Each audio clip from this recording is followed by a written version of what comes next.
ఈ వీడియోలో మనం 10వ తరగతి గద్య భాగానికి సంబంధించి బడే భాయి సాహబ్ పాఠం గురించి తెలుసుకుందాం.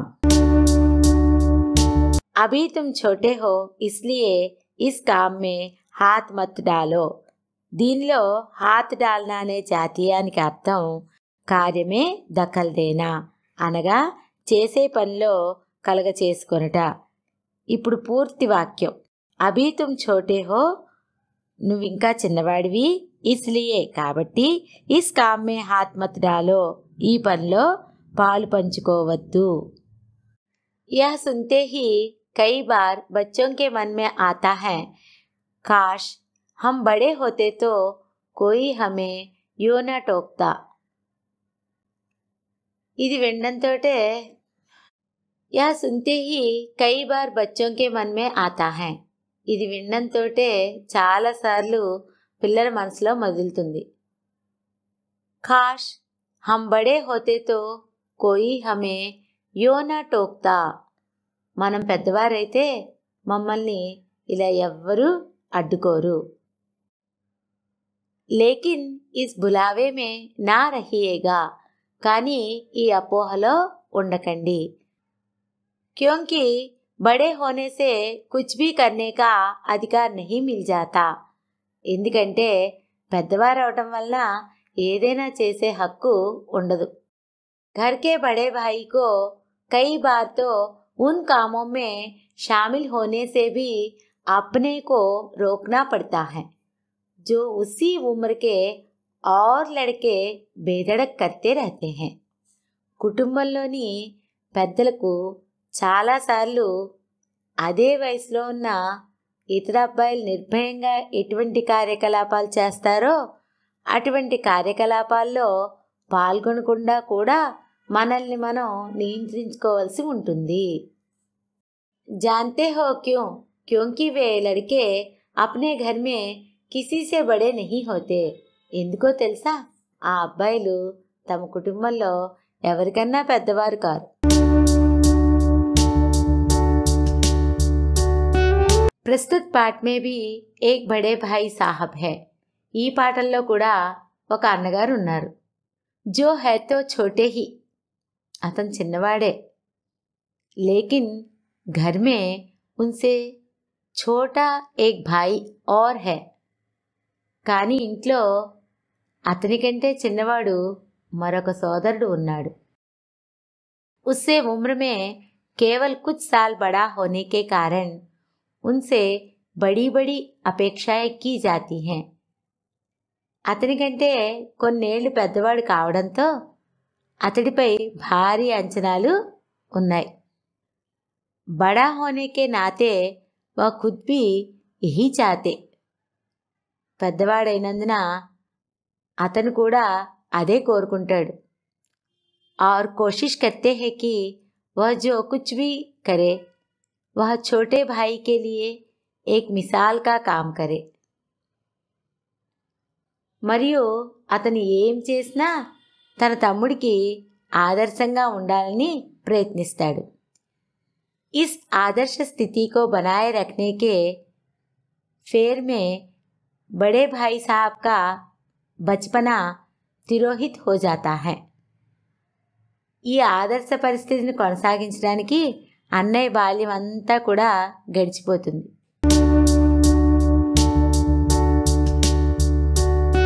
మేరే భాయి సాహబ్ ముజ్సే 5 సాల్ బడే. మా అన్నగారు నాకంటే 5 ఏళ్ళు పెద్ద. లేకిన్ కేవల్ 3 దర్జే ఆగే, కానీ 3 తరగతులు మాత్రమే ముందున్నాడు. उन्होंने भी उसी उम्र में पढ़ना शुरू किया था जब मैंने शुरू किया. నేను మొదలుపెట్టే వయసులోనే తను కూడా చదువుకోవడం మొదలుపెట్టాడు. लेकिन तालीम जैसे महत्व के मामले में वह जल्दबाजी से काम लेना పసంద్ నా కర్తే థే. కానీ చదువు వంటి ముఖ్యమైన విషయంలో తొందరపడడం ఆయనకు ఇష్టం లేదు. ఇస్ భవన్ కి బునియాద్ ఖూబ్ మజబూత్ డాల్నా చాతే థే. అతను ఈ భవనానికి చాలా బలమైన పునాది వేయాలనుకున్నాడు. జిస్ పర్ ఆలీషాన్ మహల్ బన్ సకే, దానిపై విలాసవంతమైన ప్యాలెస్ నిర్మించవచ్చు. 1 సాల్ కా కామ్ 2 సాల్ మే కర్తే థే, 1 సంవత్సరం పని 2 ఏళ్లలో పూర్తి చేస్తూ ఉండేవాడు. కభీ కభీ 3 సాల్ భీ లగ్ జాతే థే, ఒక్కోసారి 3 ఏళ్లు కూడా పట్టేది. బునియాద్ హీ పుఖ్తా నా హో తో మకాన్ కైసే పాయేదార్ బనే, ఈ వాక్యంలో బునియాద్ అంటే పునాది, పుఖ్తా అంటే బలంగా, పాయేదార్ అంటే శాశ్వతంగా. బునియాద్ హీ పుఖ్తా నా హో తో మకాన్ కైసే పాయేదార్ బనే, పునాది బలంగా లేకపోతే శాశ్వతంగా ఉండే ఇల్లు ఎలా తయారవుతుంది? మై ఛోటా తా వహ్ బడే థే, నేను చిన్నవాడిని, అతను పెద్దవాడు. మేరీ ఉమ్ర 9 సాల్ కీ థీ వహ్ 14 సాల్ కే థే, నాకు 9 ఏళ్ళు, అతనికి 14 సంవత్సరాలు. ఉన్హే మేరీ తంబీహ్ और నిగరానీ కా పూరా और జన్మసిద్ధ అధికార్ థా, ఈ వాక్యంలో తంబీహ్ అంటే హెచ్చరించడం లేదా తిట్టడం, నిగరానీ అంటే పర్యవేక్షించడం.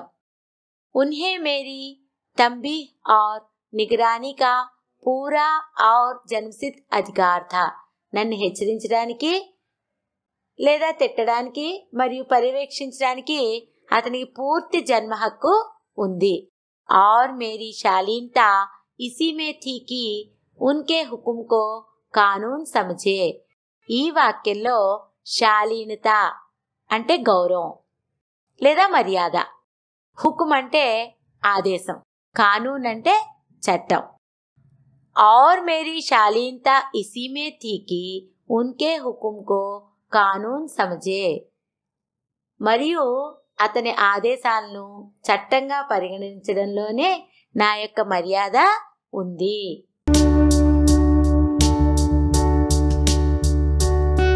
వహ స్వభావ సే బడే అధ్యయనశీల్ థే, అతను స్వతహాగా చాలా అధ్యయనశీలి. హర్దం కితాబ్ ఖోలే బైటే రహతే, అతను ఎప్పుడు పుస్తకాన్ని తెరిచి ఉంచి కూర్చునేవాడు. और शायद दिमाग को आराम देने के लिए, మరియు బహుశా తన మనస్సుకు విశ్రాంతి ఇవ్వడానికి. కభీ కాపీ పర్ కితాబ్ కే హాషియోం పర్ చిడియోं కుత్తోं బిల్లియోं की तस्वीरें बनाया करते थे, ఈ వాక్యంలో హాషియా అంటే అంచు చివర, తస్వీర్ అంటే చిత్రము బొమ్మ అని అర్థం.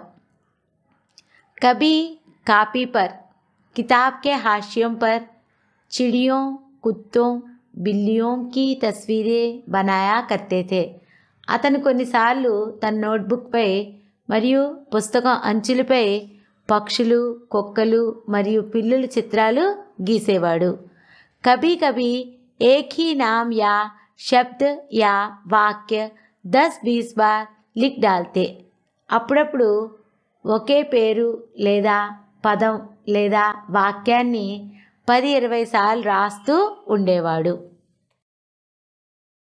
కభీ ఏక్ షేర్ కో బార్ బార్ సుందర్ అక్షరం మే నకల్ కర్తే, కొన్నిసార్లు అతను ఒక ద్విపదను మళ్ళీ మళ్ళీ అందమైన అక్షరాలతో కాపీ చేసేవాడు. ఇక్కడ షేర్ అంటే మనం వెంటనే సింహం అని చెప్తాం, కానీ ఇక్కడ షేర్ అనే పదానికి అర్థం फारसी उर्दू आदि की 2 चरणों की कविता, जैसे गालिब के शेर అనగా ఫార్సీ ఉర్దూ మొదలగు భాషల్లోని 2 చరణాలు లేదా ద్విపదలో రాసిన కవిత. ఉదాహరణకి గాలిబ్ రాసిన షేర్. కవి ऐसी शब्द रचना करते जिसमें ना कोई अर्थ होता ना कोई सामंजस्य, కొన్నిసార్లు అతను అలాంటి పదాలను రాసేవాడు, వాటికి అర్థం కానీ లేదా పొంతన లేదా పోలిక కానీ ఉండేది కాదు, అంటే అర్థం పర్థం లేని పదాలను రాసేవాడు.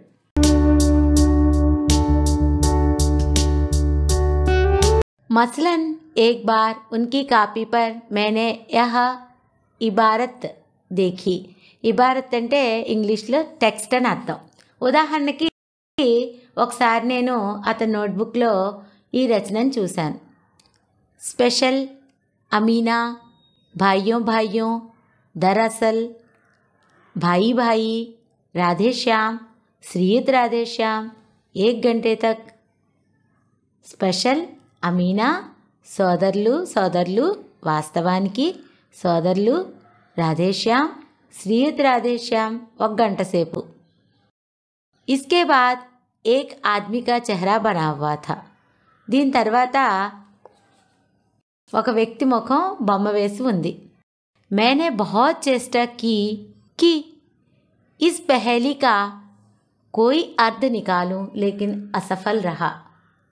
ఈ పజిల్లో కొంత అర్థాన్ని కనుగొనడానికి నేను చాలా ప్రయత్నించాను కానీ విఫలమయ్యాను. और उनसे पूछने का साहस न हुआ. మరియు అతన్ని అడిగే ధైర్యం నాకు లేదు. वह 9वीं जमात में था, मैं 5वीं में.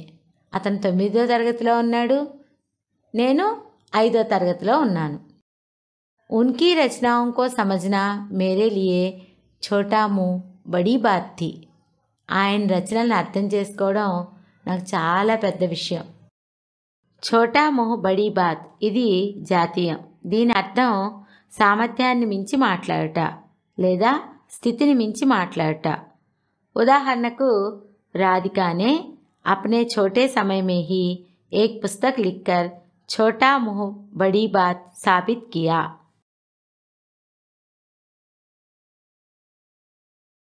मेरा जी पढ़ने में बिल्कुल ना लगता था. నాకు చదువుకోవాలని అస్సలు అనిపించట్లేదు. 1 घंटा भी किताब लेकर बैठना पहाड़ था. 1 గంట కూడా పుస్తకంతో కూర్చోవడం అసాధ్యం. यहाँ पहाड़ का अर्थ है అతి కఠిన కార్య, చాలా కఠినమైన పని. మామూలుగా పహాడ్ అంటే కొండ అని అర్థం. దీనికి పర్యాయ పదాలు పర్వత్, గిరి, అచల్, శైల్, నగ్, భూధర్, మహీధర్, ధరణీధర్. పహాడ్ అనే పదానికి సంబంధించి ఒక జాతీయం ఉంది, పహాడ్ హోనా. इसका अर्थ है అత్యధిక కఠిన్ హోనా. తర్వాత వాక్యాన్ని తెలుసుకుందాం. मौका पाते ही हॉस्टल से निकलकर मैदान में आ जाता. అవకాశం దొరికిన వెంటనే హాస్టల్ నుంచి బయలుదేరి గ్రౌండ్లోకి వచ్చేవాడిని. और कभी कंकरियाँ उछालता. కొన్నిసార్లు గులకరాళ్ళు విసిరివేసేవాడిని. कभी कागज़ की तितलियाँ उड़ाता. ఇంకొన్నిసార్లు కాగితంతో చేసిన సీతాకోక చిలుకలు ఎగిరివేసేవాడిని. और कहीं कोई साथी मिल गया तो पूछना ही क्या. ఎక్కడైనా స్నేహితుడు దొరికితే ఇంకా అడగాల్సిన పనే ఉంది. कभी चार दीवारी पर चढ़कर नीचे कूद कूद कर रहे हैं. ఒక్కోసారి సరిహద్దు గోడ ఎక్కి కిందకి దూకేవాళ్ళం. कभी फाटक पर सवार उसे आगे पीछे चलाते हुए मोटर कार का आनंद उठा रहे हैं. కొన్నిసార్లు గుమ్మం గేట్ ఎక్కి దాన్ని ముందుకు వెనక్కు కదిలిస్తూ మోటార్ కారు నడుపుతున్న ఆనందాన్ని పొందేవాళ్ళం. लेकिन कमरे में आते ही भाई साहब का वह रुद्र रूप देखकर प्राण सूख जाते. కానీ గదిలోకి రాగానే అన్నగారి యొక్క ఆ రుద్ర రూపాన్ని చూసి భయమేసేది. यहाँ प्राण सूखना का अर्थ है डर लगना, అనగా భయం వేయుట. उदाहरण के लिए सांप को देखकर रोहित के प्राण सूख गए. उनका पहला सवाल यह होता, कहाँ थे. అతడి మొదటి ప్రశ్న ఎక్కడ ఉన్నారు. हमेशा यही सवाल इसी ध्वनि में हमेशा पूछा जाता था. ఎప్పుడు ఇదే ప్రశ్న అదే ధ్వని అదే స్వరంలో ఎప్పుడూ అడుగుతుండేవారు. और इसका जवाब मेरे पास केवल मौन था. మరియు నాకు ఉన్న ఏకైక సమాధానం మౌనం మాత్రమే. न जाने मेरे मुँह से यह बात क्यों ना निकलती थी कि जरा बाहर खेल रहा था. కొంత సమయం బయట ఆడుకుంటూ ఉన్నాను అని చెప్పడానికి నా నోటి నుంచి మాటలు ఎందుకు రావట్లేదో తెలీదు. మేరా మౌన్ కహ్ దేతా థా కి, నా మౌనం చెప్పిందేమనగా ముझे अपना अपराध स्वीकार है, నేను నా నేరాన్ని అంగీకరిస్తున్నాను. और भाई साहब के लिए, అన్నగారికి उसके सिवा और कोई इलाज ना था कि स्नेह और रोष से मिले हुए शब्दों में मेरा सत्कार करे. ఆప్యాయత మరియు కోపం కలగలిసిన మాటలతో నన్ను పలకరించడం అంటే తిట్టడం తప్ప మరో పరిష్కారం అనగా మరో మార్గం లేదు. అనగా నేను చేసిన నేరాన్ని అంగీకరించానని, ఆప్యాయత మరియు కోపం కలగలిసిన మాటలతో నన్ను తిట్టడం తప్ప మరో మార్గం లేదని నా యొక్క మౌనం చెప్పింది. ఇస్ తరహ అంగ్రేజీ పడోగే తో జిందగీ భర్ పడితే రహోగే. ఈ విధంగా ఇంగ్లీష్ చదివితే జీవితాంతం చదువుతూనే ఉంటావు. और एक हर्फ ना आएगा, ఒక్క అక్షరం ముక్క కూడా రాదు. అంగ్రేజీ పడినా కోయి హసీ ఖేల్ నహీ హై కి, ఇంగ్లీష్ చదవడం అనేది నవ్వులాట కాదు, అంటే అంత సులభం కాదు. హసీ ఖేల్ కా అర్థ హై సరల్ యా ఆసాన్ కామ్ అని. జో చాహే పढ़ ले, नहीं ఏరా ఖేరా నత్తు ఖేరా సభీ అంగ్రేజీకే విద్వాన్ హో జాతే. ఏది పడితే చదివితే ఎవరు ఆంగ్లంలో పండితులు కారు. ఏరా घेरा नत्तू खेरा का अर्थ है महत्वहीन व्यक्ति. उदाहरण के तौर पर, मैं मीटिंग में किसी भी एरा घेरा नत्तू खेरा को बुलाकर समय बर्बाद नहीं करता. मतलब मैं मीटिंग में किसी भी महत्वहीन व्यक्ति को बुलाकर समय बर्बाद नहीं करता. दूसरा उदाहरण, अनंत अंबानी की शादी में कोई भी एरा घेरा नत्तू खेरा नहीं जा सकता. यहाँ रात दिन आंखें फोड़नी पड़ती हैं और खून जलाना पड़ता है. ఇక్కడ ఎల్లప్పుడూ చాలాసేపు విరామం లేకుండా కష్టపడి చదవాలి. रात दिन का अर्थ है हर समय.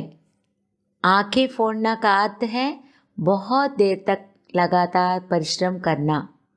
खून जलाना का अर्थ है बहुत मेहनत करना होता है.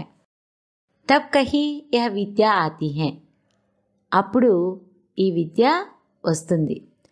और आती क्या है, हाँ कहने को आ जाती. ఇంకేం వస్తుంది, అవును అంటే ఎస్ అని చెప్పడానికి వస్తుంది. बड़े बड़े विद्वान भी शुद्ध अंग्रेजी नहीं लिख सकते, बोलना तो दूर रहा. గొప్ప గొప్ప పండితులు కూడా సరైన ఇంగ్లీష్ రాయలేరు, ఇంకా మాట్లాడడం అనేది అసాధ్యం. और मैं कहता हूँ, तुम कितने घोंगा हो कि मुझे देखकर भी सबक नहीं लेते. మరి నన్ను చూసి కూడా గుణపాఠం నేర్చుకొని మూర్ఖుడివి నువ్వు. గోంగా का मतलब बेवकूफ़, मूर्ख, निस्सार. मैं कितना मेहनत करता हूँ, यह तुम अपनी आँखों से देखते हो. నేను ఎంత కష్టపడుతున్నానో నువ్వు స్వయంగా చూస్తున్నావు. अगर नहीं देखते तो यह तुम्हारी आँखों का कसूर है, तुम्हारी बुद्धि का कसूर है. నువ్వు చూడకపోతే అది నీ కళ్ళ యొక్క తప్పు, నీ తెలివితేటల తప్పు.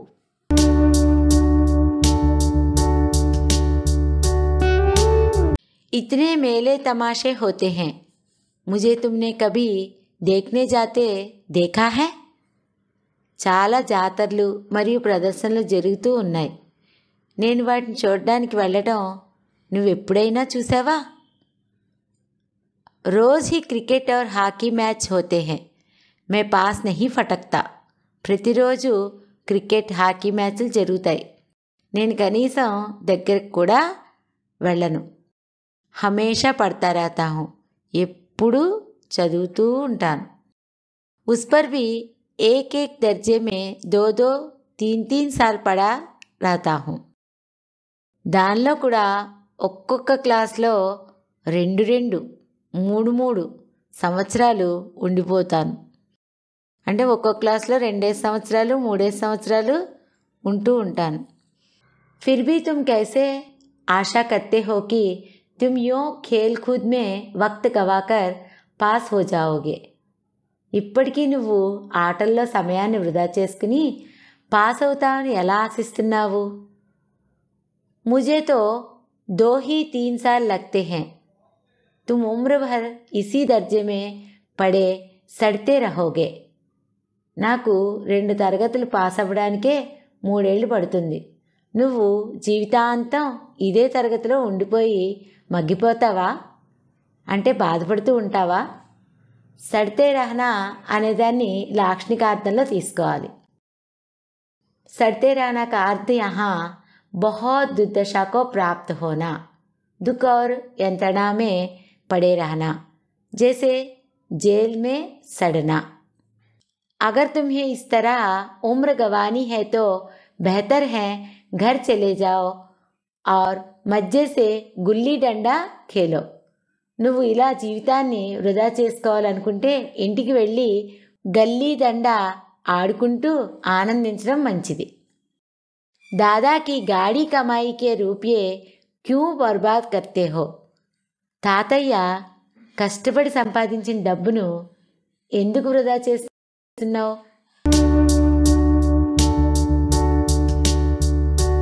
మై యహ లతాడ్ సున్కర్ ఆసు బహానే లగ్తా.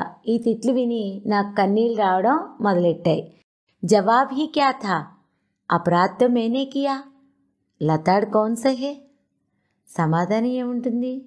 నేరం నేను చేశాను, తిట్లెవరు భరించాలి? బాయి సాహబ్ ఉపదేశ్కి కలామే నిపుణ్తే. అన్నగారు ప్రబోధకాల్లో ప్రవీణుడు. ఏసీ ఏసీ లగ్తీ బాతే కహతే, ऐसे ऐसे सूक्ति बाण चलाते कि मेरे जिगर के टुकड़े टुकड़े हो जाते और हिम्मत टूट जाती. ऐसी ऐसी लगती बातें कहते. అలాంటి గుచ్చుకునే మాటలు అనేవాడు. ऐसे ऐसे सूक्ति बाण चलाते, అలాంటి నీతి బాణాలు వేసేవాడు. మేరే జిగర్ కే టుకడే టుకడే హో జాతే, నా గుండె ముక్కలు ముక్కలు అయిపోతుంది. और हिम्मत टूट जाती, ధైర్యం సన్నగిలుతుంది. ऐसी ऐसी लगती बातें कहते, ऐसे ऐसे सूक्ति बाण चलाते कि मेरे जिगर के टुकड़े टुकड़े हो जाते और हिम्मत टूट जाती. నా గుండె ముక్కలు ముక్కలు అయ్యేలా, ధైర్యం సన్నగిల్లేలాంటి గుచ్చుకునే మాటలు, అలాంటి నీతి బాణాలు వేసేవాడు. इस तरह जान तोड़कर मेहनत करने की शक्ति मैं अपने में ना पाता था. ఇలా జీవితాన్ని త్యాగం చేసి కష్టపడి పనిచేసే శక్తి నాకు దొరకలేదంటే నాకు లేదు. और उस निराशा में जरा देर के लिए मैं सोचने लगता क्यों ना घर चला जाऊं. మరి ఆ నిస్పృహలో కాసేపటికి ఇంటికి ఎందుకు వెళ్ళకూడదు అని ఆలోచించడం మొదలుపెట్టాను.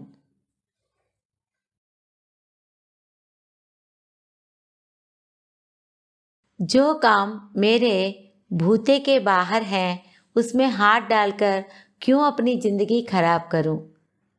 నా సామర్థ్యానికి మించిన పనిలో చేయి వేసి నా జీవితాన్ని ఎందుకు పాడు చేసుకోవాలి? భూతా కా అర్థ హై తాకత్, బల్, जोर.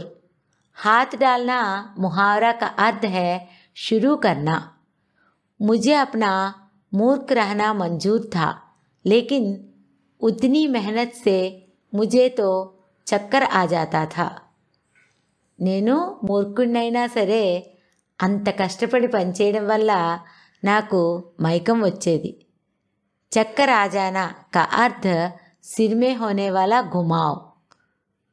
In English vertigo. लेकिन घंटे 2 घंटे के बाद निराशा के बादल फट जाते. కానీ 1 గంట లేదా 2 గంటల తర్వాత నిరాశ యొక్క మేఘాలు వీడిపోతాయి.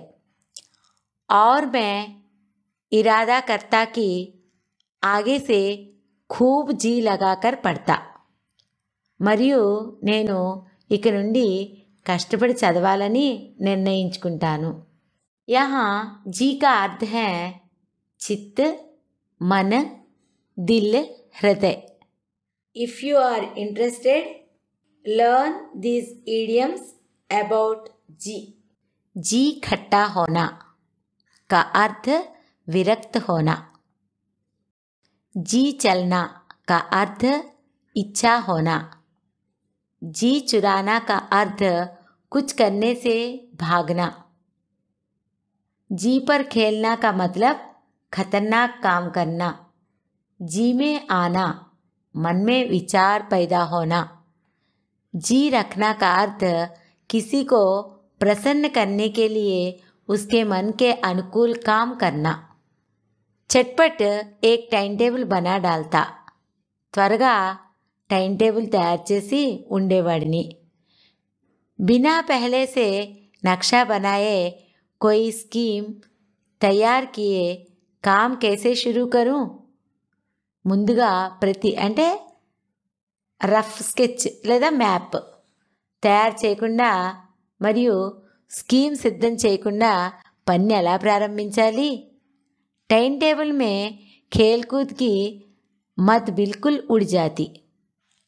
టైం టేబుల్ నుండి క్రీడల అంశం పూర్తిగా కనుమరుగైపోయేది.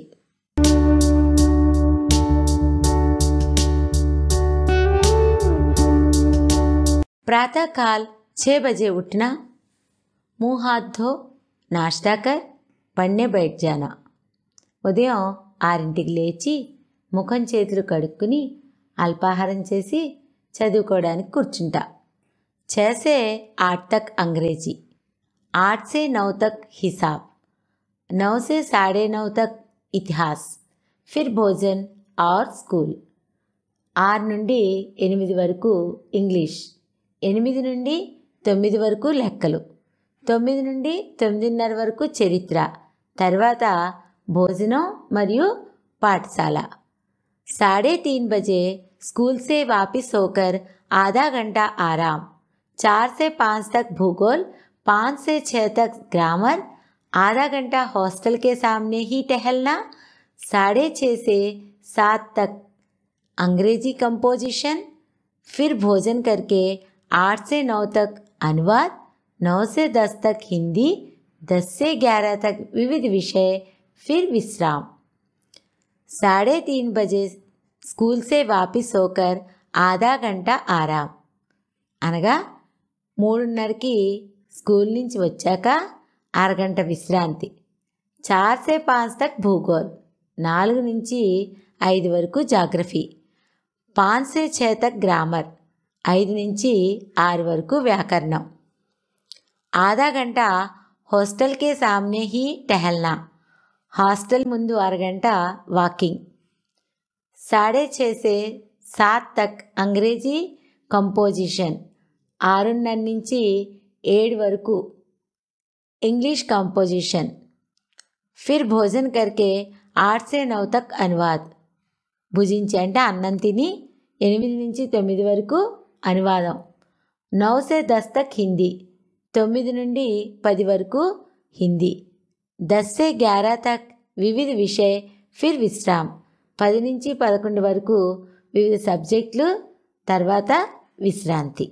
ఈ వాక్యం యొక్క పూర్తి అర్థం: 3:30కి స్కూల్ నుంచి వచ్చాక అరగంట విశ్రాంతి, 4 నుంచి 5 వరకు జాగ్రఫీ, 5 నుంచి 6 వరకు వ్యాకరణం, హాస్టల్ ముందు అరగంట వాకింగ్, 6:30 నుంచి 7 వరకు ఇంగ్లీష్ కంపోజిషన్, తర్వాత అన్నం తిని 8 నుంచి 9 వరకు అనువాదం, 9 నుండి 10 వరకు హిందీ, 10 నుంచి 11 వరకు వివిధ సబ్జెక్టులు, తర్వాత విశ్రాంతి.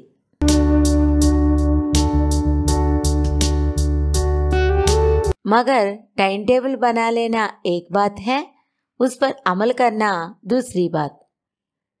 కానీ టైం టేబుల్ తయారు చేసుకోవడం ఒక ఎత్తు అయితే దాన్ని అమలు చేయడం మరొక ఎత్తు. पहले ही दिन उसकी अवहेलना शुरू हो जाती। మొదటి రోజు నుండే దాని పట్ల నిర్లక్ష్యం మొదలయ్యేది।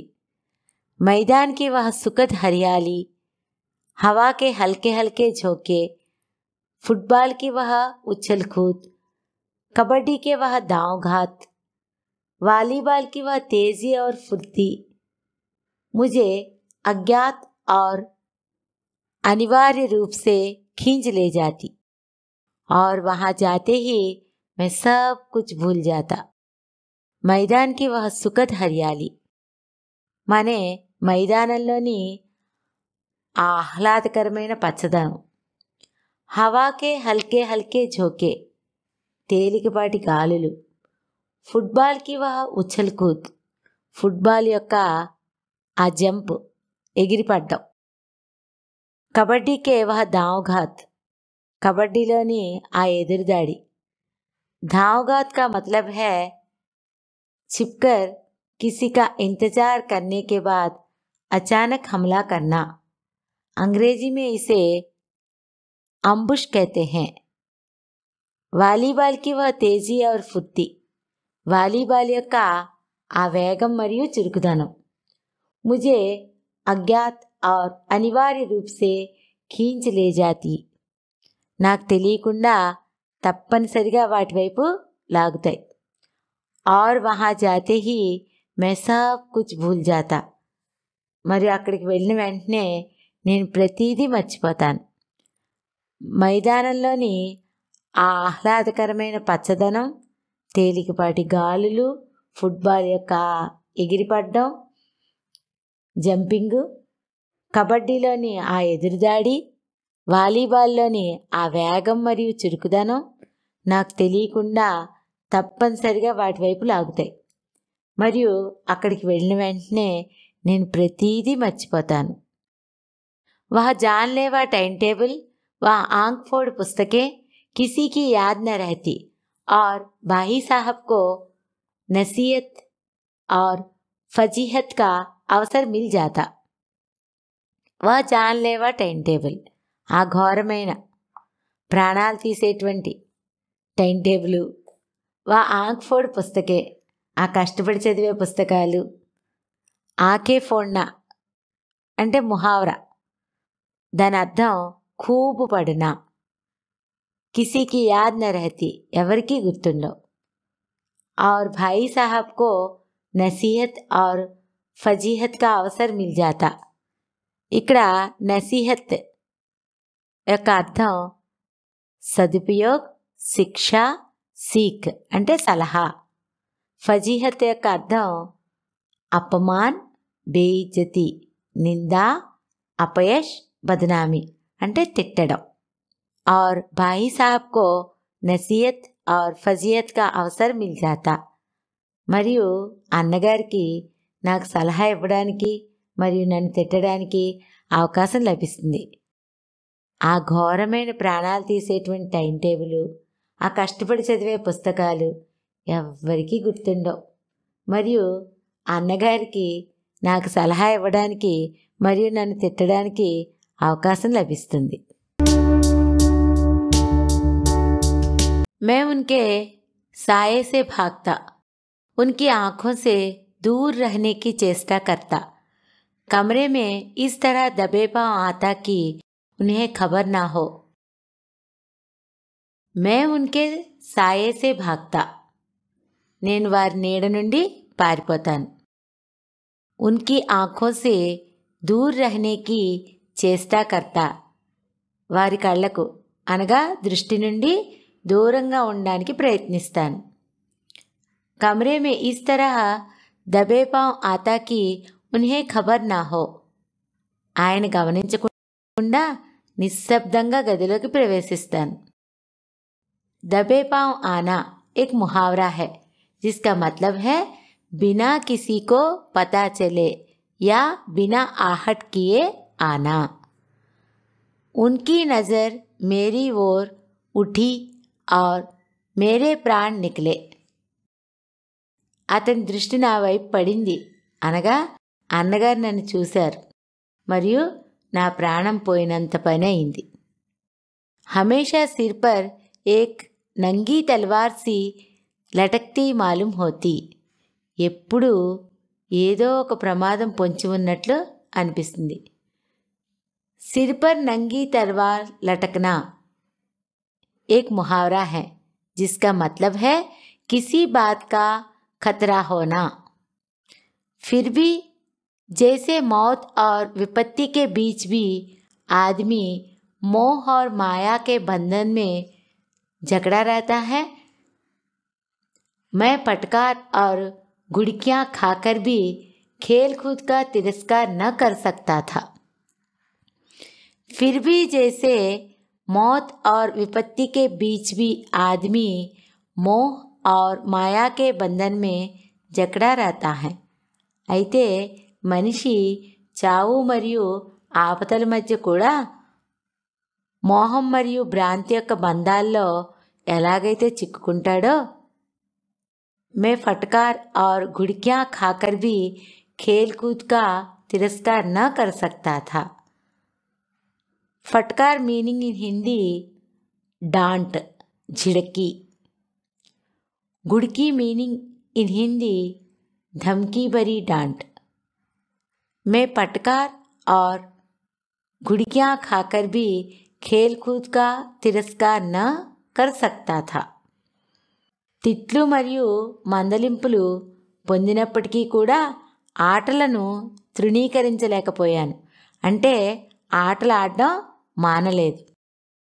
అయితే మనిషి చావు మరియు ఆపదల మధ్య కూడా మోహం మరియు భ్రాంతి యొక్క బంధాల్లో ఎలాగైతే చిక్కుకుంటాడో, అలాగే తిట్లు మరియు మందలింపులు పొందినప్పటికీ కూడా నేను ఆటలను తృణీకరించలేకపోయానంటే ఆటలాడడం మానలేదు.